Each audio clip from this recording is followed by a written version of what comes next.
Good evening student. राजे अपने physics के 5 chapter खत्म हो गए हैं। अज आप नवी यूनिट स्टार्ट करने लगे जिसका नाम है ऑप्टिक्स है।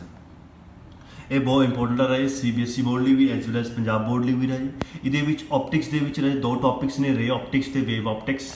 ठीक है जी। तो यह राजे 12 मार्क्स को स्कोर करता। पंजाब बोर्ड के 12 मार्क्स का क्वेश्चन आता है, अपने को CBSE बोर्ड के 12 मार्क्स की ग्रेड्स है। CBSE ब्लू प्रिंट है 12 तो 13, 13 तो 12, बस मिनिमम 12 मार्क्स का आना ही आना है। इस करके ऑप्टिक्स बहुत ज़्यादा इंपॉर्टेंट है। सो दैट्स वाई आप अज ऑप्टिक्स स्टार्ट करते हैं। पहला ऑप्टिक्स है की है। ऑप्टिक्स एक ब्रांच है फिजिक्स की जिद आप स्टडी करते हैं ऑप्टिकल फिनोमिना बारे। किहड़े ऑप्टिकल फिनोमिना पढ़ांगे रहे? रिफ्लैक्शन, रिफ्रैक्शन, इंटरफेरेंस, डाइफ्रैक्शन ते पोलराइजेशन है। तो ਜਿਹੜੇ ਤੁਸੀਂ ਫੈਮਿਲੀਅਰ ਹੋ ਰੀਫਲੈਕਸ਼ਨ ਤੇ ਰੀਫਰੈਕਸ਼ਨ ਬਾਰੇ, ਇਹ ਤੁਸੀਂ ਆਲਰੇਡੀ 10th ਕਲਾਸ ਵਿੱਚ ਸਟੱਡੀ ਕੀਤਾ ਹੋਇਆ। ਬਟ ਜਿਹੜਾ ਇੰਟਰਫੇਰੈਂਸ ਹੈ, ਡਾਇਫਰੈਕਸ਼ਨ ਹੈ ਤੇ ਪੋਲਰਾਈਜੇਸ਼ਨ ਹੈ, ਇਹ ਤੁਹਾਡੇ ਲਈ ਨਵਾਂ ਕਨਸੈਪਟ ਹੈ। ਤਾਂ ਆਪਟਿਕਸ ਅੱਗੇ 2 ਟਾਈਪਸ ਦੀ ਹੁੰਦੀਆਂ ਨੇ, ਰੇ ਆਪਟਿਕਸ ਤੇ ਵੇਵ ਆਪਟਿਕਸ। ਰੇ ਆਪਟਿਕਸ ਦੇ ਵਿੱਚ ਉਹ ਬ੍ਰਾਂਚ ਹੈ ਫਿਜ਼ਿਕਸ ਦੀ ਜਿਹਦੇ ਵਿੱਚ ਆਪਾਂ ਡੀਲ ਕਰਾਂਗੇ, ਉਹ ਸਟੱਡੀ ਕਰਾਂਗੇ ਆਪਟੀਕਲ ਫਿਨੋਮੀਨਾ ਜਿਵੇਂ ਕਿ ਰਿਫਲੈਕਸ਼ਨ ਆਫ ਲਾਈਟ ਹੋ ਗਿਆ ਜਾਂ ਰੀਫਰੈਕਸ਼ਨ ਆਫ ਲਾਈਟ ਹੋ ਗਿਆ, ਜਾਂ ਉਹਨਾਂ ਦੀ ਇਮੇजेस ਕਿਵੇਂ ਬਣਦੀਆਂ ਨੇ ਮਿਰਰ ਦੇ ਥਰੂ, ਉਹ ਜਾਂ ਉਹਨਾਂ ਦੇ ਨੇਚਰ ਆਫ ਲਾਈਟ ਬਾਰੇ ਪੜਾਂਗੇ। तो वेव ऑप्टिक्स के आप फिनोमिना पढ़ांगे इंटरफेरेंस, डाइफेरेक्शन ते पोलराइजेशन। इन्होंने दोनों को कंबाइन करके ऑप्टिक्स बनती है। तो क्लीयर होया ऑप्टिक्स एक ब्रांच है जिद आप 5 फिनोमिना पढ़ांगे, रिफ्लैक्शन, रिफ्रैक्शन, इंटरफेरेंस, डाइफ्रैक्शन ते पोलराइजेशन।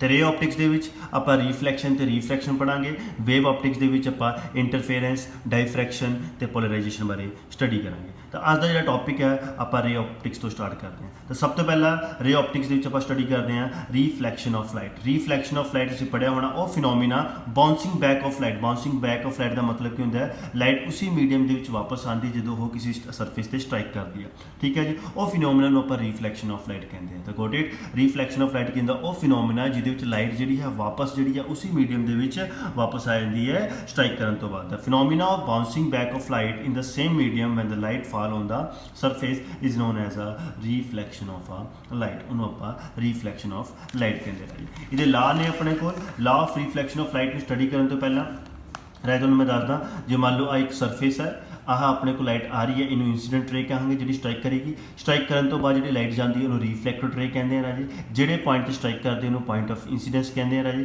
तो आह अपने को जी स्ट्रेट लाइन है, यह नॉर्मल है। तो नॉर्मल के इंसीडेंट के विचकार जो एंगल है आई है, तो नॉर्मल तो रिफ्लैक्टेड के जो एंगल है वो अपने को आ रहा है राजे। क्लीयर हुई गल अपने को। तो इधर अपने को ला ऑफ रिफ्लैक्शन की बनता राजे कि एंगल ऑफ इंसीडेंस तो angle of reflection is always equal. That mean की है कि जोड़े एंगल से लाइट आती है राजे इंसीडेंट करती उसी लाइट उसी एंगल से लाइट जी है स्ट्राइक करके वापस जाती है। दैट मीन एंगल आई कितने होगा, एंगल आर तक होगा। उस तो बाद इंसीडेंट रे, रिफ्लैक्टेड रे ते नॉर्मल, इंसीडेंट रे, रिफ्लैक्टेड रे ते नॉर्मल सारे इको प्लेन ते की करते हैं, लाई करते हैं। तो आ 2 ला ने अपने को, किहड़े 2 ला ने राजे कि एंगल ऑफ इंसीडेंस जो है कि होंगे एंगल ऑफ रिफ्लैक्शन दे, ते इंसीडेंट रे ते रिफ्लैक्टेड रे जिहड़े ने ये की ने अपने कोल ते नॉर्मल आल lie in the same plane, सारे सेम प्लेन ते लाई करते हैं।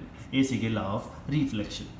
नैक्सट आता है type of reflection. Type of reflection के 2 तरह की रिफ्लैक्शन ने, एक रैगुलर तो एक डिफ्यूज। अगे स्टडी करांगे। रैगुलर रिफ्लैक्शन और रिफ्लैक्शन है जिन्नियां पैरल बीम ऑफ लाइटा आईयां उन्नियां ही पैरल बीम ऑफ लाइटा जिहड़ियां ने स्ट्राइक करके वापस चली गई, रिफ्लैक्ट हो गई, उन्ने ही एंगल से जिमें मतलब कहने का मीनिंग है कि ये ला ऑफ रिफ्लैक्शन ओबे करदियां ने। एंगल आई के देखो होंगे एंगल आर। इन रैगुलर रिफ्लैक्शन जिन्नियां भी parallel beam of light incident हुई उन्नियां ही सारी लाइटां की हो गई, रिफ्लैक्ट हो गई, एक डायरेक्शन के चली गई। तो रैगुलर रिफ्लैक्शन जो एक होंगे ओनली किहड़े सरफेस ते, स्मूथ सरफेस ते। जो सरफेस स्मूथ होवे तद ये होगा। तो रैगुलर रिफ्लैक्शन क्लीयर होया। रैगुलर रिफ्लैक्शन लिए स्मूथ सरफेस चाहिए। दूजी गल जिन्नियां पैरल बीम ऑफ लाइटां आईयां स्ट्राइक करने तो बाद उन्नियां ही इक्को डायरेक्शन च की करनियां, रिफ्लैक्ट करके चली गई।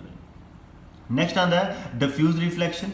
डिफ्यूज रिफ्लैक्शन की होंगे, in diffuse reflection parallel beam of लाइटां जिहड़ियां आईयां is reflect in a different direction. Reflect होने तो बाद वो डिफरेंट डायरेक्शन के चली गई। तो इसका मतलब ये हो गया कि इन parallel incident ray of light do not remain a parallel after a reflection, they are scattered in a different direction. और डिफरेंट डायरेक्शन की कर गई, स्कैटर कर गई। ये सरफेस जोड़ा है ये सरफेस अपने को रफ सरफेस है, ये लिए अपने को स्मूथ सरफेस होना जरूरी है, ये अपने को रफ सरफेस होना जरूरी है। ठीक है जी। तो रफ सरफेस है तो इस करके जिन्नियां पैरल बीम ऑफ लाइटां आईयां कोई किधर वज के चली गई, कोई किधर इधर डायरैक्शन ਦੇ ਵਿੱਚ ਵੱਜ ਕੇ ਚਲੀ ਗਈ, ਪੈਰਲਲ ਨਹੀਂ ਗਈ। ਇਹਦੀ ਪਰ ਇੰਪੋਰਟੈਂਸ ਹੈ ਇੱਕ ਕਿ it play important role in daily life, ਕਿਉਂਕਿ ਮੋਸਟ ਆਫ ਦਾ ਆਬਜੈਕਟ ਜਿਹੜੇ ਨੇ ਉਹ ਵਿਜ਼ੀਬਲ ਹੋਣਾ ਸਟਾਰਟ ਹੋ ਜਾਂਦੇ। ਕਿਉਂ ਰਾਜੇ? ਕਿਉਂਕਿ ਆਪਾਂ ਪੜ੍ਹਿਆ ਰੈਗੂਲਰ ਦੇ ਵਿੱਚ ਜੇ 30 ਡਿਗਰੀ ਤੇ ਆਈਆਂ ਤਾਂ ਉਹ ਵੀ ਰਿਫਲੈਕਟ ਹੋ ਕੇ 30 ਡਿਗਰੀ ਤੇ ਜਾਣਗੇ, ਤੇ ਇਸ ਕਰਕੇ ਜਿਹੜੀ 30 ਡਿਗਰੀ ਦੇ ਪਾਥ ਦੇ ਵਿੱਚ ਜਿੰਨੀਆਂ ਵੀ ਆਪਣੇ ਕੋਲ ਕੋਈ ਆਬਜੈਕਟ ਹੋਊ ਉਹੀ ਆਪਾਂ ਨੂੰ ਵਿਜ਼ੀਬਲ ਹੋਊਗਾ। ਬਟ ਇਨ ਦਿਸ ਕੇਸ ਜੇ ਆਪਣੇ ਕੋਲ 30 ਡਿਗਰੀ ਤੇ ਆਈਆਂ 30 ਡਿਗਰੀ ਤੇ ਰਿਫਲੈਕਟ ਹੋ ਕੇ ਨਹੀਂ ਜਾਣਗੇ, ਆਪਣੇ ਕੋਲ ਕੋਈ ਕਿੱਧਰ ਜਾ ਸਕਦੀ ਕੋਈ ਕਿੱਧਰ ਜਾ ਸਕਦੀ, ਇਸ ਕਰਕੇ ਇਹਦੇ ਵਿੱਚ ਆਪਣੇ ਕੋਲ ਏਰੀਆ ਜ਼ਿਆਦਾ ਕਵਰ ਹੋ ਸਕਦਾ, ਤਾਂ ਉਸ ਏਰੀਆ ਦੇ ਵਿੱਚ ਜਿਹੜੀ ਵੀ ਚੀਜ਼ਾਂ ਪਈਆਂ ਹੋਣਗੀਆਂ ਤੁਹਾਨੂੰ ਜ਼ਿਆਦਾ ਦਿਖਣੀਆਂ ਵਿਜ਼ੂਅਲ ਹੋਣੀਆਂ ਸਟਾਰਟ ਹੋ ਜਾਣਗੀਆਂ। ਤਾਂ ਇਹ ਸੀਗਾ ਆਪਣੇ ਕੋਲ ਡਿਫਿਊਜ਼ ਰਿਫਲੈਕਸ਼ਨ ਦਾ ਇੰਪੋਰਟੈਂਸ। ਉਸ ਤੋਂ ਬਾਅਦ ਆਏ ਮਿਰਰ ਦੋ ਤਰ੍ਹਾਂ ਦੇ ਹੁੰਦੇ, ਸਫੈਰੀਕਲ ਮਿਰਰ। ਪਹਿਲਾਂ ਸਫੈਰੀਕਲ ਮਿਰਰ ਕੀ ਹੈ? ਸਫੈਰੀਕਲ ਮਿਰਰ ਇੱਕ ਰਿਫਲੈਕਟਿੰਗ ਸਰਫੇਸ ਹੈ ਜਿਹਦੇ ਵਿੱਚ ਆਪਾਂ ਪੜ੍ਹਿਆ ਕਿ ਰਿਫਲੈਕਟਿੰਗ ਸਰਫੇਸ ਜਿਹੜਾ ਬਣਦਾ ਕਿ ਤੋਂ ਹੋਲੋ ਸਫੀਅਰ ਦਾ ਬਣਦਾ। ਇਹ ਦੋ ਤਰ੍ਹਾਂ ਦੇ ਮਿਰਰ ਹੁੰਦੇ ਨੇ, there two type of mirror, ਇੱਕ ਕਨਕੇਵ ਤੇ ਇੱਕ ਕਨਵੈਕਸ। ਕਨਕੇਵ ਮਿਰਰ ਦੇ ਵਿੱਚ ਜਿਹੜਾ ਆਊਟਰ ਪਾਰਟ ਹੁੰਦਾ ਉਹ ਕੋਟਡ ਹੁੰਦਾ ਤੇ ਜਿਹੜਾ ਇਨਰ ਪਾਰਟ ਹੁੰਦਾ ਉਹ ਰਿਫਲੈਕਟਿੰਗ ਹੁੰਦਾ, ਇਹਨੂੰ ਆਪਾਂ ਕਨਵਰਜਨ ਮਿਰਰ ਵੀ ਕਹਿੰਦੇ ਹਾਂ। ਠੀਕ ਹੈ ਜੀ। ਕਨਕੇਵ ਮਿਰਰ ਦੇ ਵਿੱਚ ਜਿਹੜਾ ਆਊਟਰ ਪਾਰਟ ਹੈ ਉਹ ਆਪਣੇ ਕੋਲ ਸਿਲਵਰ ਹੁੰਦਾ, ਸਿਲਵਰ ਮਤਲਬ ਕੋਟਿੰਗ ਕੀਤੀ ਹੁੰਦੀ ਤੇ ਰਿਫਲੈਕਸ਼ਨ ਨਹੀਂ ਹੁੰਦੀ, ਇਨਰ ਪਾਰਟ ਦੇ ਵਿੱਚ ਰਿਫਲੈਕਸ਼ਨ ਹੁੰਦੀ ਹੈ।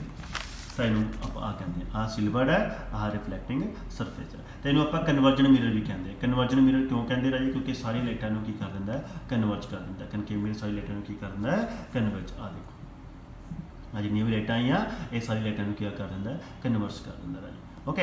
ਤੇ ਕਨਵੈਕਸ ਮਿਰਰ ਇੱਕ ਪਾਰਟ ਹੈ ਹੋਲੋ ਸਫੀਅਰ ਦਾ ਜਿਹਦੇ ਵਿੱਚ ਇਨਰ ਪਾਰਟ ਕੋਟਿੰਗ ਹੋਏਗੀ ਤੇ ਆਊਟਰ ਪਾਰਟ ਜਿਹੜਾ ਹੈ ਰਿਫਲੈਕਟਿੰਗ ਸਰਫੇਸ ਦਾ, ਆਊਟਰ ਪਾਰਟ ਜਿਹੜਾ ਹੈ ਰਿਫਲੈਕਟਿੰਗ ਸਰਫੇਸ ਦੀ ਤਰ੍ਹਾਂ ਕੰਮ ਕਰੂਗਾ। ਤੇ ਕਨਵੈਕਸ ਮਿਰਰ ਡਾਇਵਰਜਨ ਮਿਰਰ ਹੁੰਦਾ। ਕਿਉਂ ਮਿਰਰ ਹੁੰਦਾ ਰਹੇ? ਕਿਉਂਕਿ ਲਾਈਟਾਂ ਨੂੰ ਕੀ ਕਰਦਾ? ਡਾਇਵਰਜ ਕਰਦਾ ਹੈ। ਕਲੀਅਰ ਹੋਈ ਗੱਲ ਰਾਜੇ? ਇਹ ਸੀਗਾ ਅੱਜ ਦੇ ਟੌਪਿਕ ਰਾਜੇ ਆਪਣੇ ਕੋਲ। ਤੇ ਆਪਾਂ ਨੇ ਅੱਜ ਪੜ੍ਹਿਆ ਕਿ ਆਪਟਿਕਸ ਕੀ ਹੁੰਦੀ ਹੈ, ਰੇ ਆਪਟਿਕਸ ਕੀ ਹੈ, ਵੇਵ ਆਪਟਿਕਸ ਕੀ ਹੈ ਰਾਜੇ।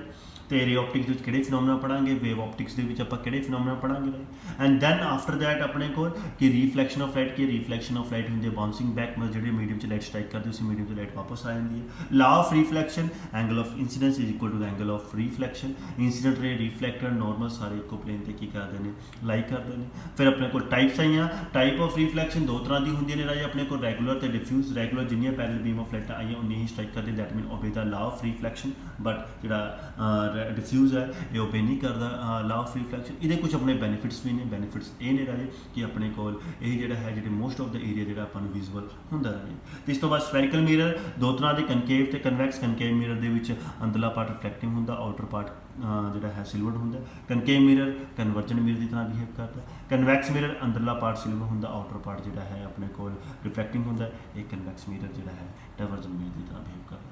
ਤੇ ਇਹ ਅੱਜ ਦਾ ਟੌਪਿਕ ਸੀਗਾ ਆਪਟਿਕ ਦਾ ਫਸਟ ਲੈਕਚਰ ਹੈ ਰਾਜੇ। ਆਪਟਿਕਸ ਧਿਆਨ ਨਾਲ ਕਰਿਓ ਰਾਜੇ ਤੇ ਇਕੱਲੀ ਚੀਜ਼ ਸਟੱਡੀ ਕਰਿਓ, ਜੇ ਨਹੀਂ ਸਮਝ ਆਉਂਦਾ ਉਹਨੂੰ ਕਮੈਂਟ ਕਰ ਲਿਓ ਰਾਜੇ। ਬਟ ਇਸ ਤੋਂ ਬਾਅਦ ਜਿਹੜੀ ਹੈ ਟਰਮਨੋਲੋਜੀ ਹੈ, ਦੈਨ ਉਸ ਤੋਂ ਬਾਅਦ ਜਿਹੜੀ ਡੈਰੀਵੇਸ਼ਨਸ ਜਿਹੜੀਆਂ ਨੇ ਸਟਾਰਟ ਹੋ ਜਾਣਗੀਆਂ।